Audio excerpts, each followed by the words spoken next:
Alright, so this is going to be the first recording that I do of my week 7 of my 52 weeks of pagan YouTubing. It will not be the one I post, most likely, because it's super early and I'm probably going to think of more stuff that I want to say, or stuff that I shouldn't have said, and I'll record it again.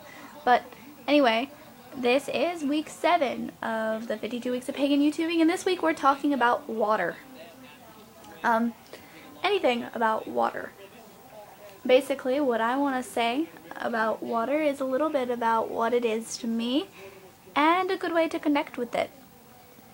So, what water means to me as an element, it's the element of slow and steady change because of all of the erosion and stuff it causes as it flows, whereas fire is like rapid change. But water is slow and steady change. It's very connected to a person's emotions because of the flow.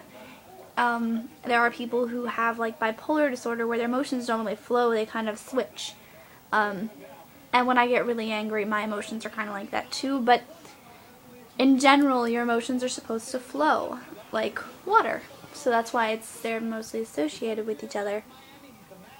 And I think when you put an element that is so important to a person, such as their emotions, and then put it with an element that's so important to a person's survival, such as water, because we're mostly water. Whether we believe in one religion or another, you can't deny the fact that our bodies are mostly water. It's scientifically proven that's what it is. So if our bodies are mostly water, and water is about change and emotions, then why are there people who are so out of touch with their emotions and so resistant to change? It's something that I don't understand. I strive to be super in touch with my emotions so that I know how I'm going to react to things emotionally before things even happen, so that I can control them better. And I also have no problem whatsoever with change. Change happens, change is natural, change is part of who we are, because we're made up of mostly water. And even people who don't believe in the powers of the elements and things like that, such as my family, they notice how connected I am with the element water. I love to swim. I always have loved to swim. For the longest time, my room was like sea blue colored, like that lamp at the bottom.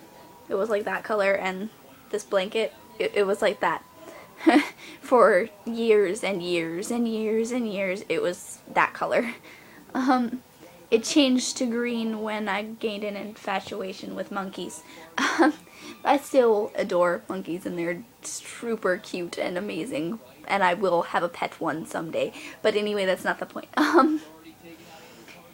Water is so much of who we are that I think it's ridiculous that there are people out there that can't stand to let things change and are afraid of their emotions. And to these people, I say,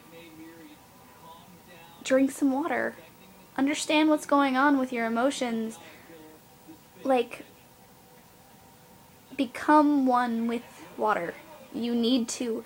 If you think that things aren't meant to change, then you need to drink a glass of water too. If you think that your emotions are something to be feared or something you'll never understand, go drink some water. Maybe not just drink water, but get connected with water. And I think a good way to do this is just by being around water. Go to a beach and swim in the ocean. If you have a pool, swim in it more. If you don't have a pool, go to a public pool, or like I said, to the beach. Sit out in a rainstorm. Maybe not a thunderstorm, because that's dangerous. I mean, I enjoy doing it, but I know it's dangerous. So sit out when it's just raining and just sit there and feel it falling on you.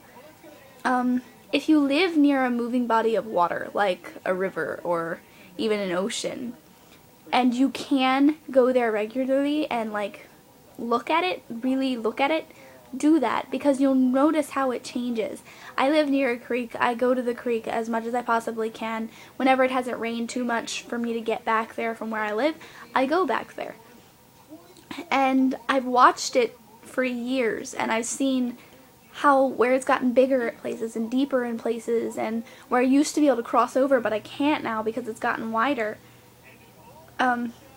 because of the erosive power of the water, which is the exact, like, I think visual thing that I needed to understand the constant but slow change that is always there, and that water controls, or water shows if you don't believe in the elements controlling things. So that's probably all I'm gonna say for this video, and based on how well it came out, it'll probably will be the one I post, so ignore the stuff at the beginning. I would edit it, but I can't on my iPod, so I'm not going to. So anyway, everyone, this is week 7. Participate, make a video response, tell me what you think water is. Show me water around where you live. I don't know. Videotape it raining? That'd be kind of boring maybe, but do it if you feel like you want to. Anything, just participate, and much love and blessed be.